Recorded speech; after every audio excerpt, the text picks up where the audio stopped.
The mechanic who repaired dreams. In a small town nestled between rolling hills and endless fields of golden wheat, there lived a mechanic named Samuel. His hands were strong, weathered by years of twisting wrenches and tightening bolts, but his touch was gentle, precise, almost artistic. His shop sat at the edge of Main Street, a humble building with paint that had begun to peel, but it pulsed with life from dawn to dusk. The townspeople called him Sam the Fixer, and for as long as anyone could remember, he had been the keeper of their stories, the silent guardian who made the impossible possible. Samuel's garage wasn't just a place for broken engines and sputtering transmissions. It was a refuge for lost ambitions, a quiet sanctuary where hope was restored piece by piece. People brought their tractors, their trucks, and sometimes, something less tangible, their dreams, battered and bruised, in need of mending. Sam's story began long before the townsfolk ever came to him for help. As a young boy, he would sit in the shadow of his father's workbench, watching as the elder Samuel breathed life back into machines discarded by others. To young Sam, his father was a magician, conjuring movement from stillness, purpose from chaos. But the most important lesson his father ever taught him wasn't about engines or tools. Everything worth fixing, his father would say, starts with believing it can be fixed. The town itself was a patchwork of old and new, farmhouses rebuilt after storms, a school with freshly painted doors, and a church whose steeple stood tall against the morning sky. But beneath its picturesque surface, the town carried its own scars. Dreams had been lost to failed harvests, shuttered factories, and the slow march of time. Yet, when hope flickered, people found their way to Samuel's shop. There was the case of Mr. Leonard, the farmer whose tractor had broken down during the busiest week of spring planting. Leonard was a proud man, not one to ask for help. But as the days slipped by and his fields remained untouched, desperation drew him to Sam's door. Samuel listened quietly as Leonard explained, his voice tight with worry. The tractor, he said, was old, worn out, beyond repair. But Sam only smiled, wiping his hands on a faded rag. "Let's take a look," he replied. For hours, Samuel worked beneath the hood, coaxing the tired engine back to life. He spoke to the machine as if it were an old friend, whispering encouragements as he tightened bolts and adjusted gears. When the engine finally roared, Leonard's eyes filled with tears. It wasn't just a tractor he'd fixed, it was a season's hope, a family's future.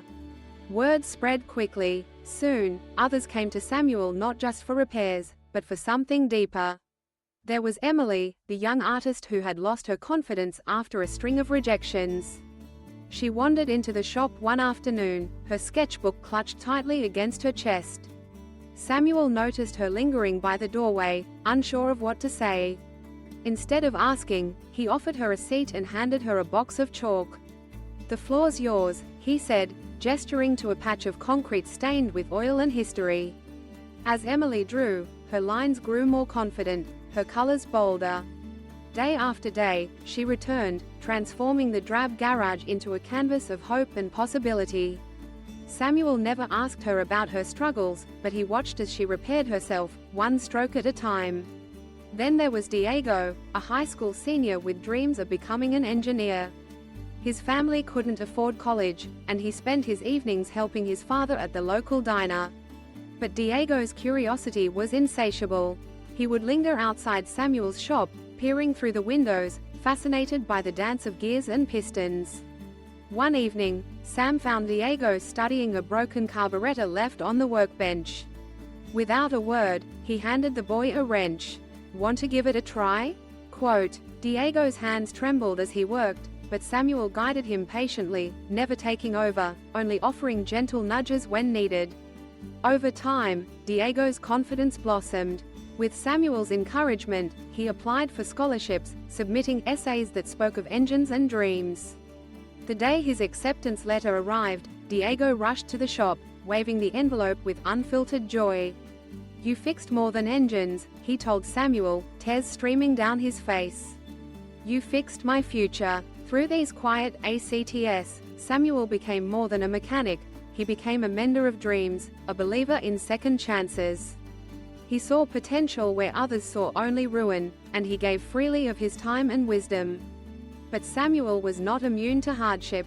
One autumn, a fierce storm swept through the town, flooding the garage and destroying much of his equipment. Insurance was slow to come, and the bills piled up. For the first time, Samuel considered closing his doors. The weight of his own dreams, once so light, now threatened to crush him.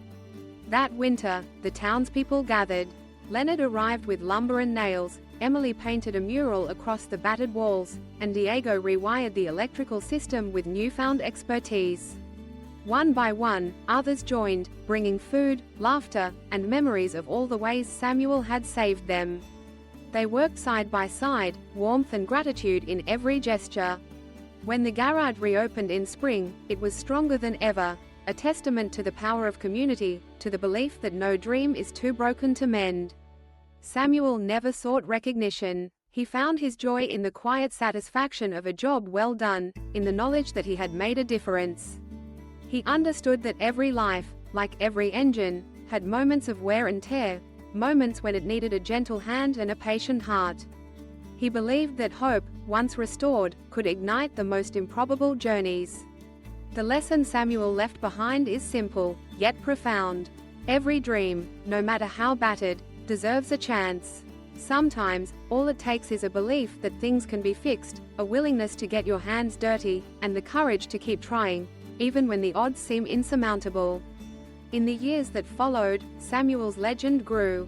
His story became a thread woven into the fabric of the town, a reminder that we are all mechanics of our own destinies, capable of mending not just machines, but hearts, hopes, and futures.